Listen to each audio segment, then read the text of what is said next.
As a way to win friends and influence people, Canal Peak might be seen as a bit extravagant. Добрый день, Тбилиси, 4 часа, ближайшие 10 минут. A channel based in Georgia, broadcasting in Russian, and funded mostly by the Georgian government. Why? Its stated purpose is to give Russian speakers a balanced view of Georgia. This is important in Russia in particular because the perception of Georgia is so negative in Russia as a consequence of the fact that the sole source of information for most people living in Russia comes through the Russian media, which is consistently anti-Georgian. Veteran journalist Robert Parsons runs the channel. He is accomplished, fluent in both Russian and Georgian, and yet on the defensive about why Georgia needs this kind of a channel. It's not the purpose of this channel to depict Russia in a negative way.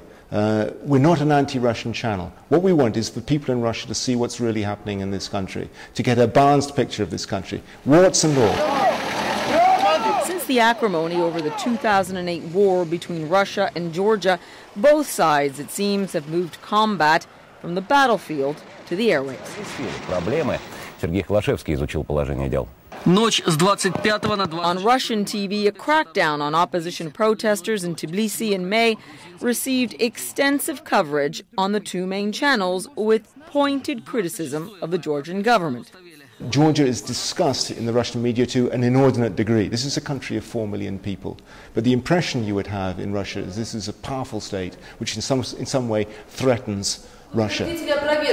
Peak says the Georgian government does not interfere in its coverage. We have had zero editorial interference. And how to prove that?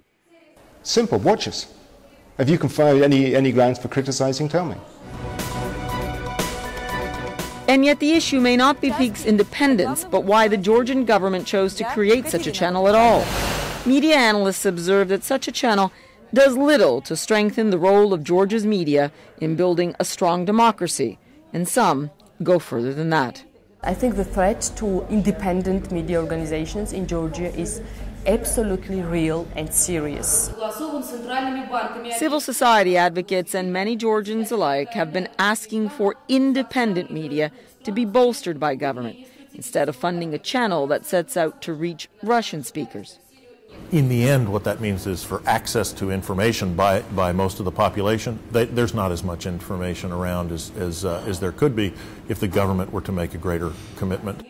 The government says it's committed to independent media and more reform is on the way. For now, Peak is expanding on the web, broadcasting on more platforms, and all the while insisting it is making a contribution to Georgian media. Paula Newton, CNN, Tbilisi, Georgia.